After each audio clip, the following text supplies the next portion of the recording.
Bathroom ఏమి వెళ్ళలేడు, పాలు తాగి పడుకుంటున్నాడు. నాకు ఎప్పుడు ఏది గుర్తొస్తే అది చెప్పేయాలన్నమాట, మళ్ళీ మర్చిపోతా కదా. ఇప్పుడు మేము మంగళవారం మధ్యాహ్నానికి వెళ్ళాం కదా, బెడ్షీట్ వేయలేరు. మేము వెళ్ళాక మేమే తులుపుని మేమే వేసుకున్నాం. అప్పటిదాకా నేను పిల్లడితో ఇబ్బంది పడుకుంటున్నాను. దాని గురించి అడిగితే మా తమ్ముడు నా మీద రివర్స్ కొట్లాడుతున్నాడు. వీళ్ళని అమ్మ అయ్యా తమ్ముడు అని పిలవడానికి కూడా నాకు అసహ్యం అనిపిస్తుంది. అయితే మంగళవారం నుంచి ఆదివారం మధ్యాహ్నం దాకా ఉన్నామా, ఒక్క చుక్క పాలు నాకు ఇవ్వలే. నేను పాలిచ్చే తల్లిని కదా బాబుకి. వాళ్ళు పాలు తెప్పించుకుంటున్నారు, ఫ్రిడ్జ్లో పాలు స్టాక్ పెట్టుకుంటున్నారు, కానీ నాకు మాత్రం పాలు ఇవ్వలేదు. అయితే ఏంటంటే పాలు ఇప్పుడు ఈరోజు తెప్పించుకున్నారనుకో, రేపటికి ఎక్స్పైరీ అయిపోతాయి. అట్లా ఎక్స్పైరీ అయిపోయిన పాలు నేను తాగను కదా. కనీసం తెప్పించినప్పుడన్నా ఆ ఒక్క పూటన్నా ఇదిగోమ్మ ఒక గ్లాస్ పాలు తాగు, తెప్పించాను కదా ఈ రేపటికి మళ్ళీ ఎక్స్పైరీ అని కూడా చేయట్లేదు. అయితే రోజు పాలు తెప్పించి కాసి పెట్టచ్చు, మా తమ్ముడు కూడా తేవచ్చు. కావాలని నాకు పాలు తేయకుండా, నాకు పాలు కాయకుండా ఉన్నారు. ఇదే సొన్నత్త మొగుడు వస్తే వాళ్ళ మొగుడికి మా అమ్మ పాలు కాసిస్తుంది, మా నాన్నకి రోజు పాలు కాసిస్తుంది, మా కుమారత్తని ఇంట్లో పెట్టుకుని పాలు కాసిస్తుంది. ఆవిడ మా అమ్మ పాలు తాగుతుంది, టీ తాగుతుంది, కాఫీ అన్నీ తాగుతుంది. నాకు మాత్రం ఒక్క చుక్క పాలు కూడా కాసియలేరు వాళ్ళు మటుకి. తర్వాత బాదం పప్పులు నానబెట్టుకుని మా నాన్నకి ఇస్తుంది, మా నాన్న తింటున్నాడు. సీక్రెట్గా పిల్ల లేకుండా వాళ్ళే తింటున్నారు. పిల్ల ఇన్ని రోజులు ఉన్నాం కదా, పిల్లకి ఒక్క బాదం పప్పు కూడా వలిసేయలేరు, కనీసం పిల్లకి ఇవ్వట్లే. ఇంకా వాళ్ళు తినేటప్పుడు చూసి పిల్లే పాపం సీక్రెట్గా ఒక్క పప్పు, పిల్లకి కూడా భయమే, తిడతారు. పిల్లకి ఏమైనా తింటే తిడతారు. సినిమాల్లో మనం చూస్తుంటే ఇట్లా డబ్బు లేని వాళ్ళని ఇలాగ చూస్తారు. మా దగ్గర డబ్బు లేదా అని కాదు, డబ్బు లేదా అంటే మా దగ్గర ఉన్న డబ్బు అంతా వాళ్ళ దగ్గరికి ఇచ్చేసాం కాబట్టి మా దగ్గర డబ్బు లేదు. వాళ్ళు మాత్రం అంత హీనంగా చూస్తున్నారు నా మొగుడిని కానీ, నన్ను కానీ, నా పిల్లని కానీ. మరి మాకంత గతి లేదా, ఎందుకు వాళ్ళ దగ్గరికి వెళ్ళేదంటే అది నాది. ఇప్పుడు ఓన్ హౌస్, ఫామ్ హౌస్ అన్నట్టుగా అది నా ఇల్లే, విజయవాడలో ఉన్నది అదంతా నా ఆస్తి, నా ఇల్లే. నాదంతా వాళ్ళు లాగేసుకుని నాకు ఇవ్వకుండా వాళ్ళు అట్లా చేస్తున్నారు. ఓకేనా. అయితే ఏమైందంటే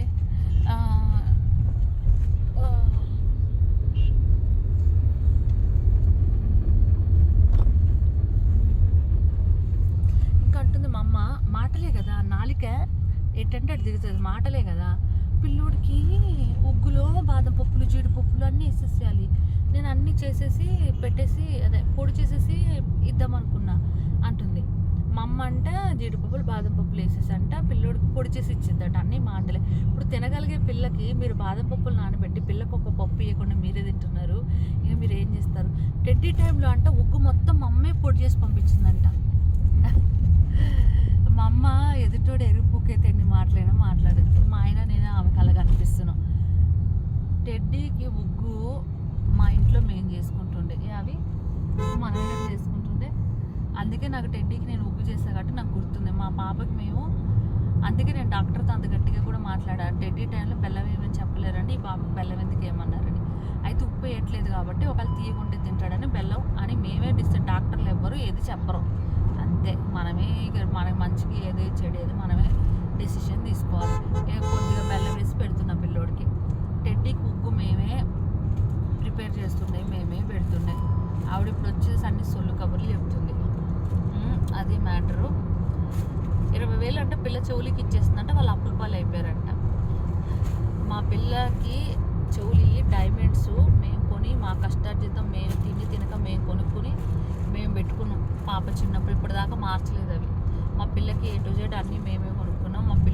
మా బతుకు మేమే బతున్నాం. మాకు ఎవ్వరు ఏం చేసింది లేదు, పెట్టింది లేదు. ఇంకా వాళ్ళ బతుకులు కూడా మా వల్లే బతుకుతున్నారు. అసలు పాయింట్ ఏం చెప్పడానికి వచ్చేదంటే పాలన్నమాట. అయితే ఎదురింటి పిల్లోడు చిన్న చేత, మా నాన్న చేత, అందరి చేత పాలు తెప్పించుకుంటుంది, కానీ నాకు ఒక్క చుక్క పాలు మాత్రం ఇలా. ఇంకోటి మా పాపకి పెరుగంటే ఇష్టం. పాప పెరుగుతున్నప్పుడల్లా ఏడుస్తుంది, తెలుసా? పాప పెరుగుతున్నప్పుడల్లా ఏడుస్తుంది మా అమ్మ. ఈశ్వర్ గాడికి ఎంతగానో, ఈశ్వర్ గాడు బక్కగా ఉండేటోడు, పండగ చేసింది బాగా ఫుడ్ పెట్టి. ఈశ్వర్ ఎక్కువ తింటాడని ఎక్కువ. ఇప్పుడు 3 స్వాములకి ఇడ్లీ పాత్రలో దాంట్లో 4 ఇడ్లీలు చొప్పున, దాంట్లో ఎన్ని ఉంటాయి? 1 2 3 4 5 6 ఎన్నో ఉంటాయి ఇడ్లీ పాత్రలో. ఒక ప్లేట్కి 4 ఇడ్లీలు చొప్పున. అలాంటిది 2 వాయిలు వండించింది వాళ్ళకి, ఇడ్లీలు దోశలు కానీ ఏదైనా. 3 స్వాములకి ఫుల్ టిఫిన్స్ ఇస్తుంది. అదే నా మొగుడు కానీ నేను కానీ ఒక గారైనా ఏదైనా తింటే ఏడిస్తా ఉంటుంది. ఒకసారి అయితే పిల్ల గుడ్డు తిరిగిందని మా నాన్న యుద్ధం కొట్లాడాడు. మా అమ్మని తిట్టడం, నన్ను తిట్టడం. ఒక ఎగ్గు ఉంచలేదు, మా అమ్మ కూడా ఇవ్వలేదు ఎగ్గు, నేనే ఇచ్చేది తీసుకెళ్ళి పిల్లకి. అలాగా ఒక ఎగ్గు లేకపోయినా ఏడుస్తారు, పిల్లకి ఏదైనా పెట్టాలని ఏడుస్తారు. నాకైతే పాలే లేదనమాట.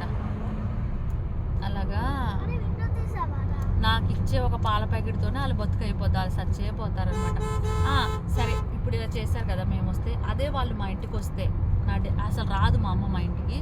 నా డెలివరీకి మా అమ్మ కానీ మా నాన్న కానీ వస్తే మా ఇంటికి వచ్చి పాల ప్యాకెట్లు, అంటే ఒక సామెత ఉంది, అత్త సొమ్ము అల్లుడు దానం చేసినట్టు. కాదు, అల్లుడు సొమ్ము మామ అత్త దానం చేస్తున్నారు, మా సొమ్ము. పక్కింటి ముసలాయనికి డబ్బులు ఇచ్చి మా అయ్య పాల ప్యాకెట్ తెప్పించుకొని, మా డబ్బులు 100 రూపాయలు ఇచ్చి పాల ప్యాకెట్ తెప్పించుకొని, మిగతా డబ్బులు ఆ ముసలోని వాడుకోమని ఇచ్చాడు. పాల ప్యాకెట్ ఎంత 20-30 రూపాయలు, ఆడికి ఇచ్చిందంత మిగతా 70 రూపాయలు. ఎవడి సొమ్ము ఎవడికి ఇస్తాడు? అది నాకు తెలియకుండా దాచారు, నాకు తెలిసింది. నేను అన్న నెక్స్ట్ డే అతని చేత తెప్పించుకోవద్దు, మీరు వెళ్ళి తెచ్చుకోండి, లేదా నేను వెళ్ళి తెస్తానని చెప్పాను. ఏదో తండ్రి కదా అనేసి. మళ్ళా 2 రోజు మళ్ళా ముసలోడిని పిలిచి మళ్ళా తెమ్మంటున్నాడు. అవునా కాదా? అవి నా దగ్గర దాచారు.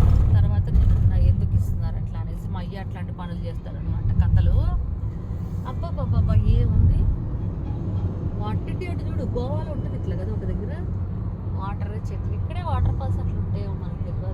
ఫుల్ వాటర్లో చెట్లు. అట్లా జరిగిన తర్వాత మా ఇంటికి వచ్చినప్పుడు మరీ అంత డబ్బులు లేకుండా కొట్టుకోపోతారా నాటకాలు. నేను ఇచ్చిన పైసలు ఉన్నాయి కదా వాళ్ళ దగ్గర. పక్క షాప్లో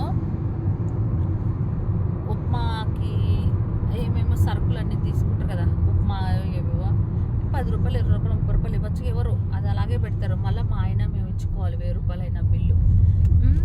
మళ్ళా ఏదన్నా వాళ్ళు టిఫిన్లు చేసుకున్నారు, కానీ ఒక్కరోజు నాకు కానీ నా మొగుడికి కానీ హాస్పిటల్కి టిఫినే పంపించలేరు. ఒక్క టిఫిన్ కూడా పంపించలేరు. వాళ్ళు వండుకుని తిన్నారు సీక్రెట్గా. తర్వాత వెజిటేబుల్ బిర్యానీ చేయడం అనేది ఇంట్లో ఒక మాట చెప్తా నేను, అంటే మా అమ్మలాగా చిన్నప్పుడు ఫ్యామిలీ దగ్గర కష్టపడి కొండపైన ఉండి కింద నుంచి నీళ్లు మోసుకెళ్ళి బట్టలన్నీ ఉతికి, ఈమె తర్వాత 3 పిల్లలు మా అమ్మమ్మకి, 3 చాకరీ చేసి పెళ్లి చేసుకుని పెద్ద ఫ్యామిలీలో ఉండి ఊరందరికీ చాకరీ చేసి 2 పిల్లల్ని పెంచిన తల్లికి వెజిటేబుల్ బిర్యానీ వండడం కష్టమా? ఊరందరికీ సేవలు చేసి, ఎవరింట్లో పెద్ద మనిషి ఫంక్షన్ అని ఎవరింట్లో ఏదైనా ఫస్ట్ వెళ్ళిపోయి వాళ్ళ ఇంట్లో గిన్నెలు తోమేసి వాళ్ళకి ఏం కావాలో అన్నీ వండి పెట్టి, మా అత్తకి ఏం కావాలో వండి పెట్టే మనిషి ఒక వెజిటేబుల్ బిర్యానీ చేయలేదా నా కోసము? ఒక 5 నిమిషాలు సింపుల్గా అయిపోయే పాయసం సేమియా కాయలేదా నా కోసము? అవి మన పెద్ద పనులా? కానీ చెయ్యదు నా కోసం, ఏమీ చేయదు మా అమ్మ. అది మ్యాటర్. అయితే ఇప్పుడు తీసుకెళ్ళిన నా బట్టలు మాత్రం ఒక 4 జతలు అక్కడే వదిలేసా విజయవాడలోనే. ఆవిడ వేసుకుంటుందని, అంటే నా బట్టలు ఆవిడ ఎలా వేసుకుంటుంది అంటే నైటీలాగా, పైన వేరే కూడా. హైదరాబాద్ ఇంట్లో కూడా కింద నేను ఒక పెద్ద సంచుడు, 2 పెద్ద సంచులు బట్టలు కూడా పెట్టా ఆవిడకి ఇద్దామనేసి. అట్లా వెళ్ళేటప్పుడు తీసుకెళ్ళాలి, బికాస్ కార్లో ప్లేస్ లేదు, మేము కూడా పడుకుని వెళ్ళాలనేసి. అట్లా జరిగిందనమాట. మా ఇంటికి వస్తేనేమో అన్నీ అన్నీ తీసుకుంటారు, పాలు తీసుకుంటారు, పెరుగు తీసుకుంటారు, అన్నీ తీసుకుంటారు, అన్నీ మేము కట్టుకోవాలి డబ్బులు. అదే వాళ్ళ ఇంటికి నేను వెళ్ళినప్పుడు ఒక 10 రూపాయల పాలు కూడా నా కోసం పెట్టరు. కొన్ని అంత అడక తిరిగిపోతున్నారంటే వీళ్ళ బతుకులకి మళ్ళీ ఇంకో 4 మీదేసుకుని బతుకుతారు వీళ్ళు. మా అయ్య వెళ్ళి కోడిని కొనుక్కొచ్చానంట 4000 రూపాయలు పెట్టి. మా అత్త వల్ల ఆ కోడి చచ్చిపోయింది, అయినా నోరిప్పుడు ఏమి మాట్లాడు. అదే మా వల్ల జరిగితే బతికినిద్దాడు మనల్ని అసలు.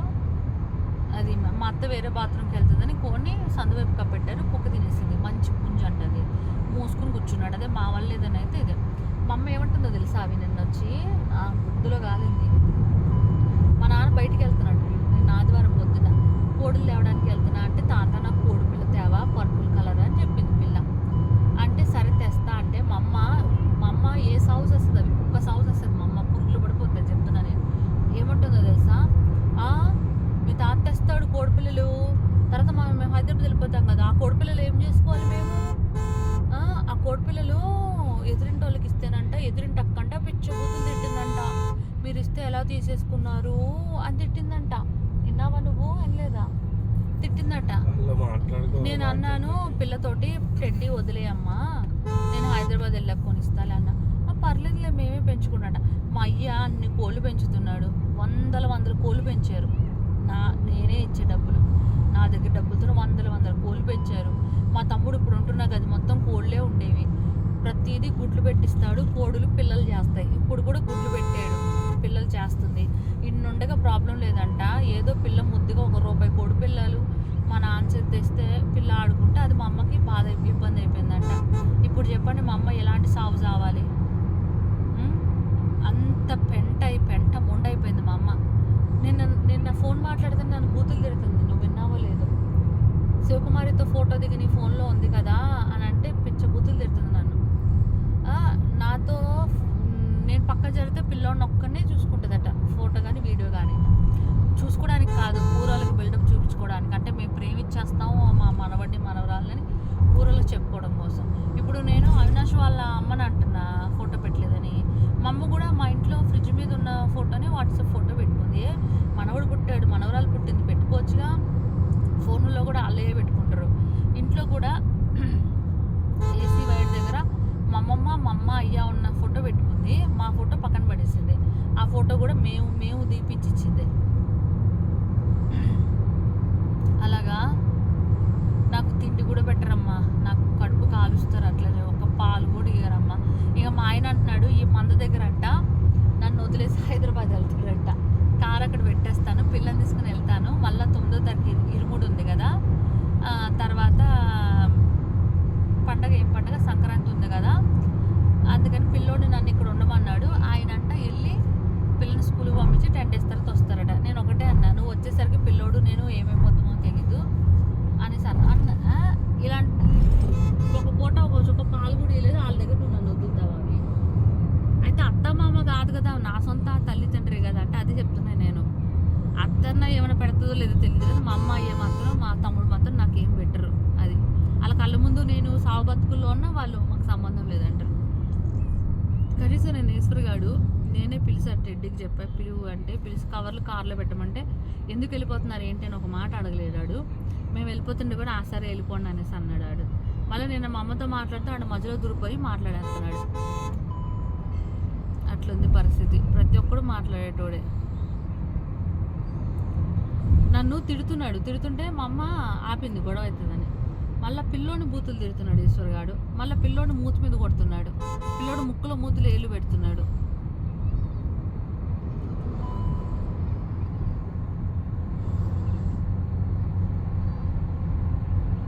నాకు ఒక చొక్క పాలిస్తే వాళ్ళు చచ్చిపోతారు, నా పిల్లకు బాదం పప్పిస్తే వాళ్ళు చచ్చిపోతారు. ఎప్పుడు ఎంత స్వార్థప, వాళ్ళే తినాలి, వాళ్ళే తాగాలి, వాళ్ళే బతకాలి, వాళ్ళే ఉండాలి. వాళ్ళ చుట్టాలకైతే అబ్బా చుట్టాల కోసం అయితే సూపర్. మొన్న నువ్వు ఫుడ్ తింటున్నావో ఏదో, మా నాన్న ఫుడ్ తింటున్నాడు. పప్పు వండింది ఆ రోజు, సొరకాయ పప్పు ఏదో. పొద్దున్న ఒక ముద్ద తిన్నా, మధ్యాహ్నానికి అదే. ఆమ్లెట్ అయినా అంది. ఆవిడకి వెయ్యదు, మాట వరుసగా అడిగింది అంతే. వెయ్యి అన్నాను అనేసి స్వాతిని పిల్లు నూరా అంటుంది. అంటే నేనే ఆమ్లెట్ వేసుకుని తినాలి. అది అట్లా అనమాట. ఇక నేను వెళ్ళలేదు కదా, కింద మీద అయిపోతుంది, చచ్చేపోతుంది. చెప్పే కదా పిల్ల కట్టేయమంటే ఎంత తిట్టిందో. పిల్లకి ఫుడ్ పెట్టడం కూడా ఇష్టం ఉండదు. అట్లా అనమాట. ఎంత అంటే అంత వేస్ట్ ఇది. ఇక మా నాన్న మా తమ్ముడు అంటారు, నీ బట్టలు ఉతకలేదా, నీకు వంట చేసి పెట్టలేదా అంటారు. బట్టలు ఉతికింది కానీ ఎన్ని మాటలు అంటుంది ఎవరికి తెలుసు, నాకు తెలుసు. అయితే మా అమ్మ మా తమ్ముడికి చెప్పిందేమో అబద్ధం, మనం బెడ్షీట్ వేస్తే వాళ్ళు మరకలు నేను తీసి పడేసారు అంటుందేమో. ఏం వచ్చిందో అదే చెప్తున్నా కదా నేను. పిల్లోడికి ముడ్డి కడగడానికి వేడి నీళ్ళు పెట్టమంటే మా ఆయన నువ్వే వెళ్ళి తెచ్చుకో నీళ్ళు అంటుంది. మళ్ళీ అల్లుడా లేకపోతే కోడలా లేకపోతే కొడుక చెప్పడానికి నీకు? అది ఈశ్వరగాడికి బట్టలు ఆరేస్తా ఉంటే వద్దొద్దు మీరు వెళ్ళిపోండి నేను ఆరేస్తా అని చెప్పి తీసుకుంటుంది. ఆడు బాత్రూమ్ వెళ్తే ముడ్డు కూడా మమ్మీ కడుగుతుంది. అంత ప్రేమ అనమాట. అలా చూసుకుంటుంది. అల్లుడు అంటే మాత్రం చీప్, దానికి చాలా చీప్. దానికి బంగారు గాజులు చేసిచ్చాడు కదా, మెడలోకి నగలు చేసిచ్చాడు కదా, దాన్ని కూర్చోబెట్టి. నిన్న మా తమ్ముడు వెజిటేబుల్ బిర్యానీ వండుతుంటే మా ఆయన మటన్ తెచ్చుకున్నాడు. వాళ్ళని అయిపోయాక వండుతా అన్నాడు. మా తమ్ముడు ఏమన్నా అంటే ఉల్లిపాయలు కోయమంటే ఏమంటుందో తెలుసా, నేను కోస్తే బావకు నచ్చదు అంటుంది. ఉల్లిపాయలు కోస్తే బావకి నచ్చకపోవడం ఏంటి? అదేంటండి ఉల్లిపాయలు అందరూ ఒకటేలాగా కోస్తారు కదా, నచ్చకపోవడం ఏముంది? మా ఆయన ఏంటంటే మా అమ్మకి ఎందుకు అనేసి మా ఆయనే కోసుకుంటాడు ఎప్పుడు అనేసి అంటుంది. అంటే నేను అన్నాను, నువ్వు నిదానంగా కోస్తావని, నువ్వు కోస్తే తప్పేం లేదంటే ఆఖరి కొయ్యలేదు మా అమ్మ. మా తమ్ముడు కోసాడు. ఎంత ముక్కలు కోసాడో తెలుసా? ఎంత ముక్కలు కోసాడంటే నీకు మటన్లో ఉల్లిపాయ ముక్కలు కావాలని పెద్ద పెద్ద ముక్కలు కోసాడు. అంటే పొడుగా సన్నగా చీరడం కాదు, చిన్న ముక్కలు వండుకుంటాక పెద్ద ముక్కలు కోసాడు. నేను అన్న ఎవరి కోసం ఈ ముక్కలు ఇవి ఎప్పుడు కూడా కావాలని కోసాడు, చూసి ఇష్టం లేకుండా. మటన్ కూరలకు అంత ముక్కలు కోస్తారు అవి ఎవరైనా చెప్పు ఒక్క మాట నువ్వు. మా ఆయన ఏది అడ్జస్ట్ అయిపోతాడు, అడగడు అనమాట. ఇలా పడి సస్తున్నారు అమ్మంద ముగ్గురు.